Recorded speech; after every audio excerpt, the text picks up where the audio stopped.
Hello there. Welcome along to a new video. I'm with my dad today, and we're going to have a little wander, a tour around the Coventry. Nimrod at Coventry Airport. That's it. So that's it over there.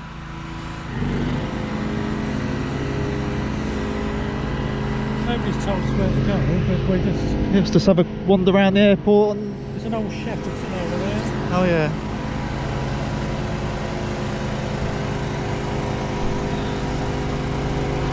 It's an old Shackleton.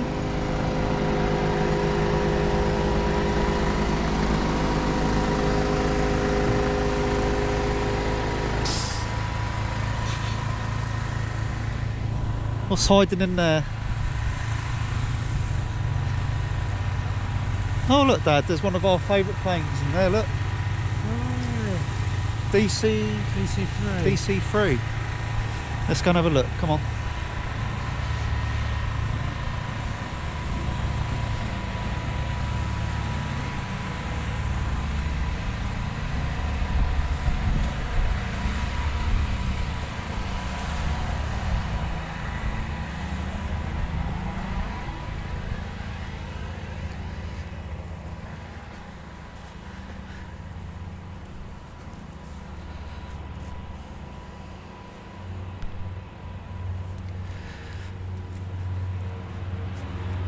DC3, eh? That's last time I went up in one of those. I must have been about 6 years old. it was about 10. Oh, about 10. 9 or 10. And when, can you remember where that was? That was your first flight in a plane, actually. Yeah. Do you remember where it was? It's It was one of the air shows. Not- Abingdon, I think. Abingdon Air Show. That's going back to the 80s.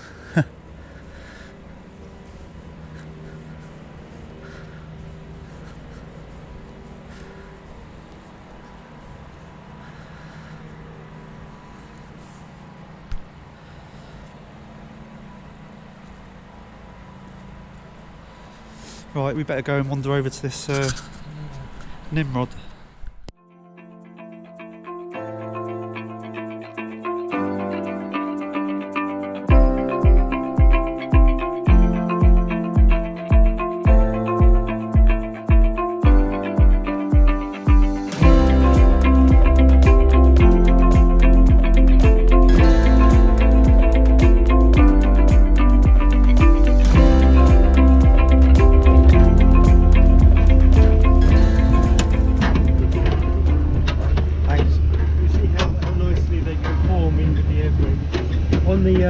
Outer engine as well, you've got that sort of grille section. That's the reverse thrust. It's rather crude as it is on many of these aircraft, but the air is ducted and deflected slightly forwards with reverse thrust, but you've only got reverse thrust on the outers on this aircraft. You'll notice these little pipes coming away from the flaps. They're fuel dump pipes. If you're overweight for landing, that's where the fuel is dumped from. And there's an air brake in the middle. You see the holes, Yeah. that section there, that opens up above and below the wing, and that's an air brake. Okay, Interesting. Actually, come this side.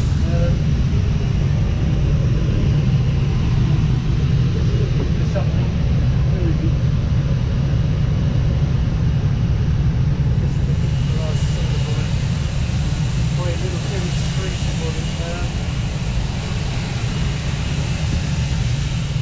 This is a sonar buoy, and it's dropped from the aircraft, and it essentially has a underwater microphone or hydrophone. Dropped from the aircraft into the water. It floats at the top of the water, although you wouldn't really believe it. It's pretty heavy, and it gradually sinks so that our enemies can't find it. So at £2,000 or £3,000 a go, this is quite a waste of taxpayers' money, particularly as you might be dropping 20 or so of them. The original ones were about twice the length, but they got shorter and more efficient as they went on. And you can set the depth and various aspects about it, and it will transmit back to the aircraft. Most of them are passive in that they just listen, because you don't want to tell the submarine you're searching for it. So they'll pick up the sound wave waves underneath the water and then transmit it back to the aircraft, and it's read up there. These are dropped out of the aircraft through this system here.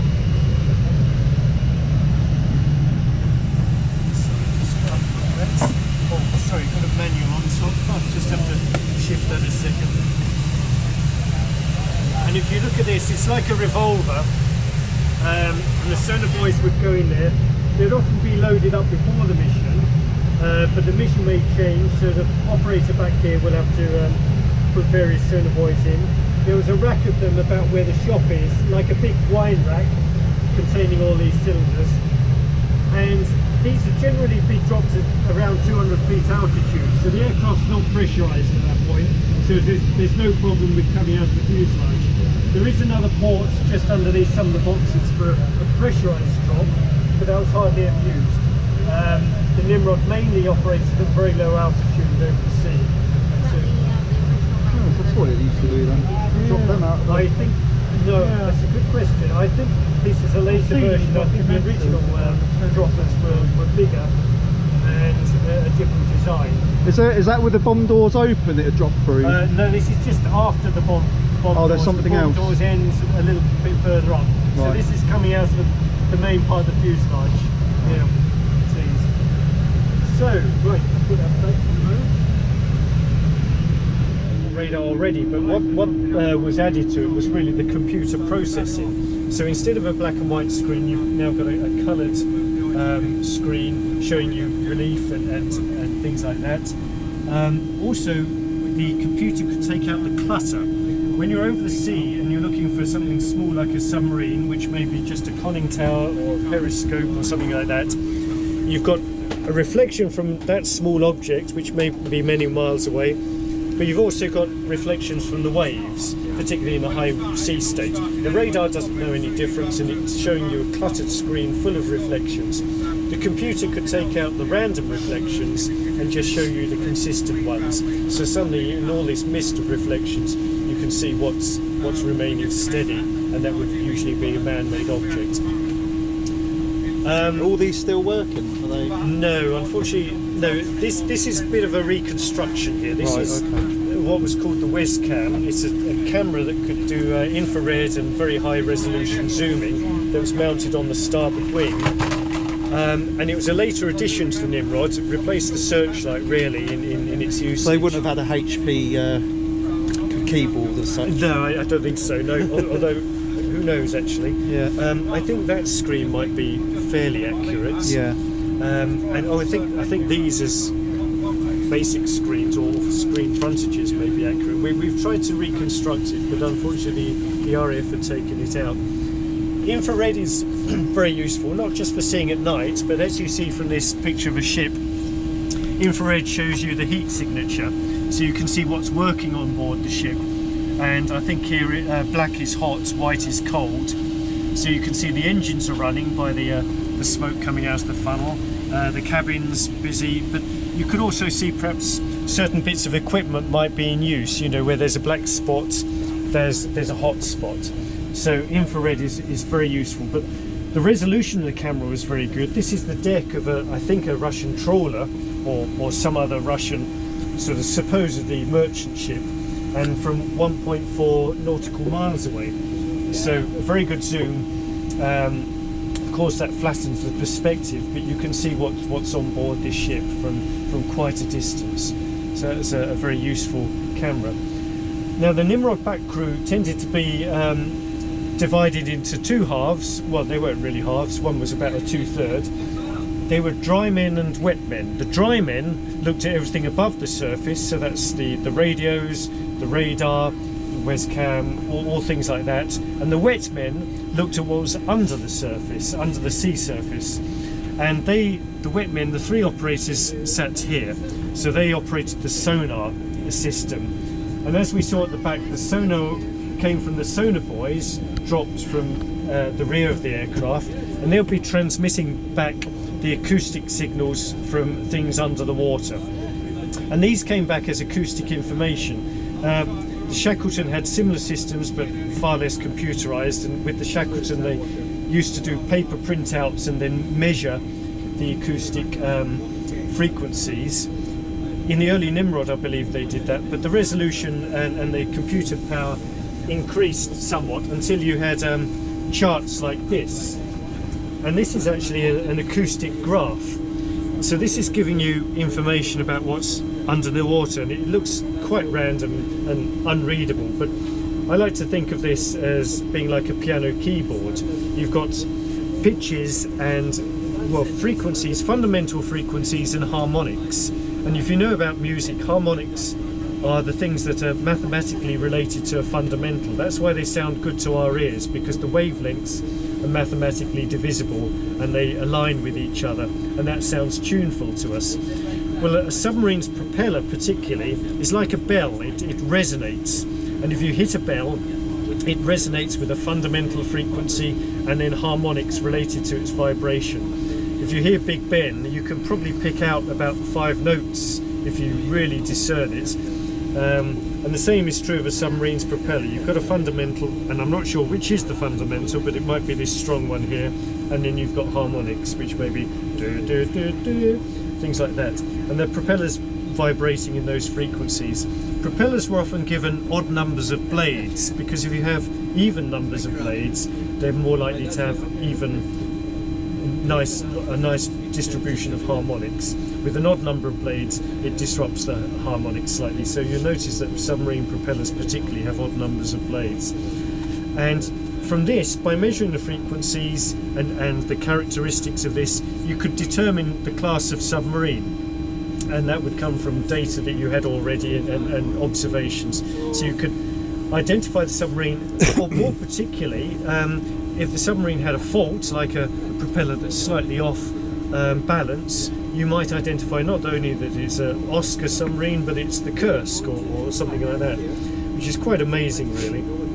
The other thing that this could do, it could show you where the submarine was, because the sonar buoy in the water is just picking up this noise, but it doesn't know its direction. It can't communicate that anyway to the plane, because the sonar buoy could be in a different orientation.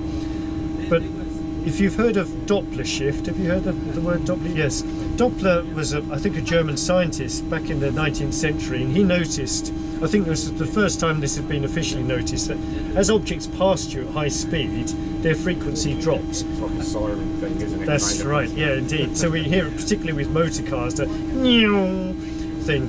He noticed it first with steam engines, because they were going faster than anything known before. So he realized that this shift in frequency came because the object is transmitting a frequency at a steady rate, but as it's coming towards you, that steady rate of transmission sounds faster to you, and so it's effectively compressing the frequency and raising the pitch. And as it's going away from you, it's stretching out, which lowers the pitch to the observer. So that's Doppler shift. And in this example here, there's a bit of a gap in the middle. It's almost indiscernible Doppler shift, but there is a slight switch in all the frequencies that they do drop. And if you know that the submarine is passing one sonar buoy at one time, and maybe it's passing another time, then you've got a triangulation, and you can pinpoint where that submarine was at that point. So now you not only know how far it is and what submarine it is, but you now know its location. So all that built up from acoustic information. Right, I'll go up to the front. I don't know, it's probably classified, but in competitions, I don't know, the competitions with us and the Australians and New Zealanders, I think, and the Americans, the Nimrod sometimes used to win them, but a lot of the time it's from visual observation. So although you may be tracking submarines to a certain extent, cool. A lot of switches here. Yes. It's the 2 nav panels. It may have been the other systems that got nav to that point in the normal right nav. area that you could actually Had see it. a display that shone a little arrow on the map and a cross. The arrow being the direction and the cross being where you were. Oh, right. So it's a bit like a moving map display. You used to sort of take the map down and it would shine a cross on it. We used to work on these a long time ago. Okay. And I'll just go through these couple of positions. If you can Well, in fact, you're probably keep an eye on the seeing Russians, Dad. one or two of you there. You'll have to have quite a lot of people now on the tour. This position here is controlling the pods, the wingtips, the electronic surveillance measure pods called Yellowgate. So this operator's picking up the transmissions from them and interpreting them, reading the radar and radio signatures and so on. But it also at this position is the operation of the MAD boom. Remember the spike at the back of the tail of the aircraft? It's a magnetic anomaly detector, and at the end of this spike inside, feel free to sit here. What I always ask any youngsters who come up is where the map is showing, and it's terrible the answers you get. They really can't tell you where that map is. Considering it's past the British Isles. Yeah, it looks like top end of Scotland. Yes, indeed. On the last trip, the girl was prompted by her mother. What's above England? No idea. America. Prompted with S. Sweden? No. Part of Britain, but oh dear, you just couldn't get to Scotland. Feel free to sit here. What I always ask any youngsters who come up is where the map is showing, and it's terrible the answers you get. They really can't tell you where that map is. Considering it's past the British Isles. Yeah, it looks like top end of Scotland. Yes, indeed. On the last trip, the girl was prompted by her mother. What's above England? No idea. America. Prompted with S. Sweden? No. Part of Britain, but oh dear, you just couldn't get to Scotland. And I'll just go through these couple of positions. If you can well, in fact, you're probably keep an eye on the Russians, Dad. One or two of you there. You'll have to have quite a lot of people now on the tour. This position here is controlling the pods, the wingtips, the electronic surveillance measure pods called Yellowgate. So this operator's picking up the transmissions from them and interpreting them, reading the radar and radio signatures and so on. But it also at this position is the operation of the MAD boom. Remember the spike at the back of the tail of the aircraft? It's a magnetic anomaly detector, and at the end of this spike inside, periscope or whatever to that, and that still works, although I don't think the Nimrod fleet would have used it, certainly not in the latter years, but again that's a hangover from the comets. Right, if you'd like to this one out, yes. If you head to the shop, I think it's next. Alright, this is where we get to see the cockpit. And you can have a look down. Also the galley, you can have a look.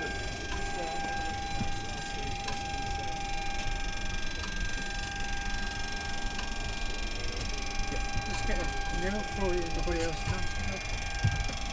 With me out the way.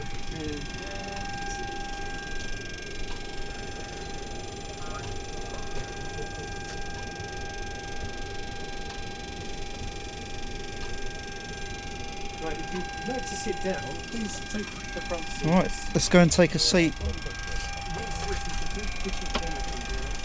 The RAF speaker. Very good of you. But it's on the center, you can take this bit. You can sit there if you like. What is it? It's not too bad, Dad. I just sat down. I can pull the seat back. It's adjustable. You won't get a chance again. Hang on, if I just come in and pull it back a little bit. I think it's here. Yep. There we go. There you go. Yes, yeah, you're only little, so please take a seat. Yeah, watch your head. Yeah, duck down a bit. That's great. There we go, Dad. So yeah, pretty much a conventional cockpit. I think the instruments are sort of circa 1970-ish. The Nimrod started coming in from 1969, so it's a little bit of an update from the Comet, but pretty much the same.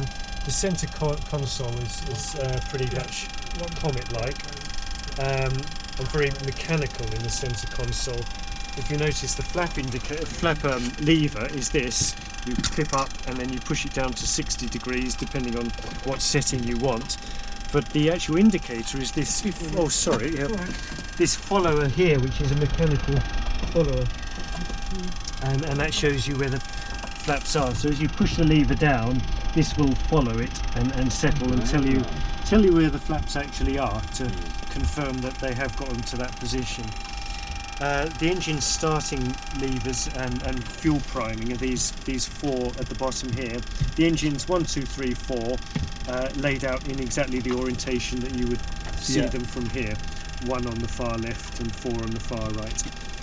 And the same with the throttles, of course.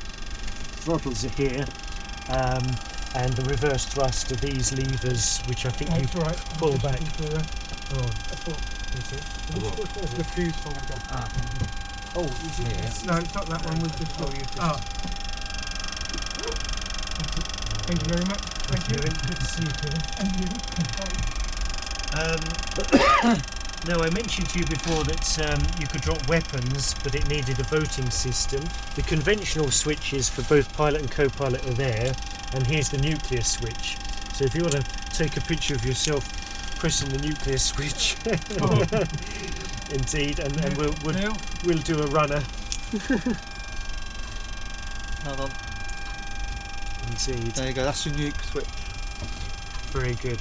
Well, luckily lucky you ain't got anything. Yes, we haven't. Oh, I hope not, No. at least. Yes. You know, we've got some people going around at the back. Right, great. Thank you very much. Have they been waiting long? It's not been fun. I've took them around outside. Oh, brilliant. We've got the tour outside. Thank you. Just need to do the tour. Okay, yeah, that's fine. So you Okay, want to no, 1 minute. I've just finished it. Okay.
What do you reckon then, Dad? Enjoy that?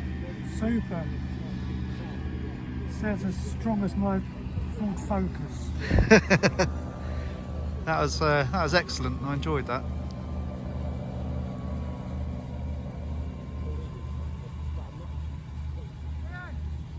Well, I hope you enjoyed that video because I sure did. That was an experience, wasn't it, Dad? So Certainly was. hope you enjoyed it. So that's the Nimrod. Marvellous. Unfortunately, there's a bit of a bleak future for this Nimrod because Bleak. Very bleak. yeah, it's not going to be around for much longer. That sun's right behind my head. But thanks for coming, and No, thank you. yeah, that's all right. Enjoyed it. Yeah. The noise, I can't hear anything now. So thanks again, and we'll see you on the next video. Bye. Bye.